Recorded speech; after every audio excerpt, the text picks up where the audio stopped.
We have a couple clips on CNN of MAGA stooge Scott Jennings getting shut down in his attempts to spread propaganda. I also love that the lone liberal on Fox, Jessica Tarlov, regularly destroys the MAGA co-host 4v1, but the lone MAGA gremlin on CNN consistently just gets destroyed himself. He can't keep up to that of Jessica Tarlov. So let's line these clips up and knock them down one by one. And look, just to address your point about Harris, I just don't agree. I mean, the underpinning of her campaign, I mean, she repeats it herself. Trump will be a dictator on day one. I mean, this country fights dictators. That's what our history is. We fight dictators. Didn't he say that? He'll be a dictator on day one. And this brings up a point that I've been wanting to raise about this blaming of Democrat rhetoric. It's, again, just MAGA being unable to take accountability. So they want to blame the people calling Trump out for doing and saying these things rather than blaming Trump for doing and saying the things. It's kind of silly. The argument is basically, oh, well, you're no longer allowed to tell the American people who Trump really is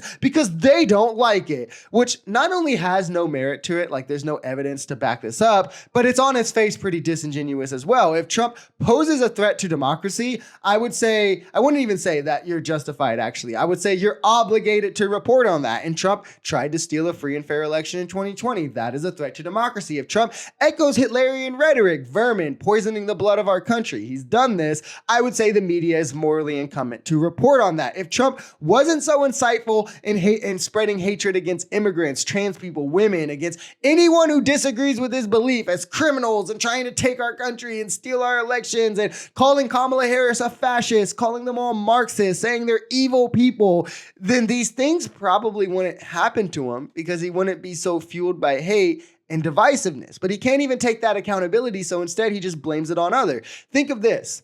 Trump uses twice as inflammatory rhetoric as the things that I just said, right? I mean, on top of that, crooked Hillary, crooked Joe, all of these things. But because Democrats themselves aren't as divisive and spreading as much hatred as Trump, these things haven't escalated to the same level for them. I think the Democrats will tamp down their language about Trump the moment Trump tamps down his language about the Democrats, about immigrants, about people of color, about women, and not a moment before. What about how many times are we going to shoot at him? Is your argument literally that you are not under threat unless somebody directly takes a shot at you? Is that actually what you're saying? Do you have access to Secret Service files about how many threats Harris and Biden have received over the past year? How many threats Barack Obama, the first black president, received for 8 years while he was in the White House? Do you have those Secret Service files, or are you just out here talking because somebody was caught in the bushes on Saturday? If you want something done, if you want to get away from this violence and hatred, the clearest thing to do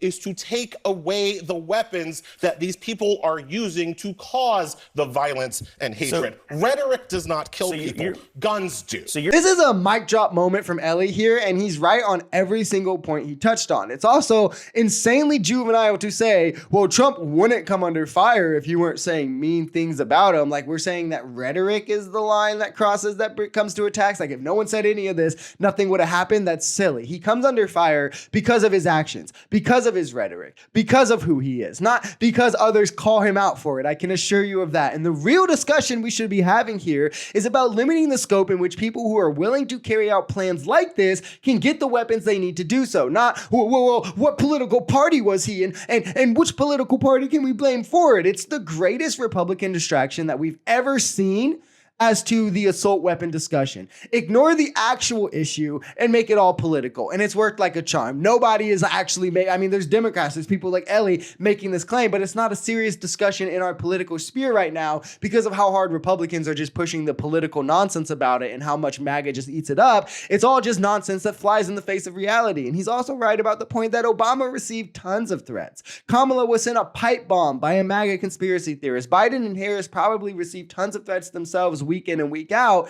To act like you're privy to classified information to spread a narrative is wild. All weekend long, we were told that what Trump and Vance were doing, they were directly responsible for these bomb threats and whatever. Today, in case you missed it, the governor of Ohio said the bomb threats were hoaxes and they were coming in from overseas. And he said, quote, many of these threats are coming in from overseas, made by those who want to fuel the current discord surrounding Springfield. So all weekend long, J.D. Vance and Trump, but specifically Vance, were directly blamed for putting people in harm's way. Today, the governor says they're coming from overseas, and I mean, we can start the apology line the tonight governor on the show, but the governor says it's overseas and it's not the supposed MAGA radicalized Maybe army. Instead of talking to the governor, you should talk about the Haitian immigrant community in Springfield that is being menaced by these people. There have been reports that these people cannot send their children to school. There have been reports of property damage. One of the Haitian newspaper has shut down as they have been under threat. Maybe you should talk to Haitians. And this is also a great point as well. The threat of violence that Haitians in that community have been put under is pretty widely reported on and documented from what he said, all in just a week or so. I mean, from personal attacks to threats and even property damage. But also the governor didn't come out and say, oh, well, they're all coming from overseas. You guys can apologize to Trump now. He said that some did. Meanwhile, there's been over 30 calls for these bomb threats or shootings that have closed multiple schools and 2 universities, with the perpetrators directly saying they were going to target these Haitian immigrants. But of course, I mean, there's a story just this weekend of Haitians who were at a park and somebody called the police saying that they're taking over the park and started firing shots in the air. But of course, I mean, Republicans, the Republican on the panel and all Republicans in general want to overlook these problems that it has caused for a brown community to instead run defense for Trump and Vance, whose comments are directly to blame for all of this anyway.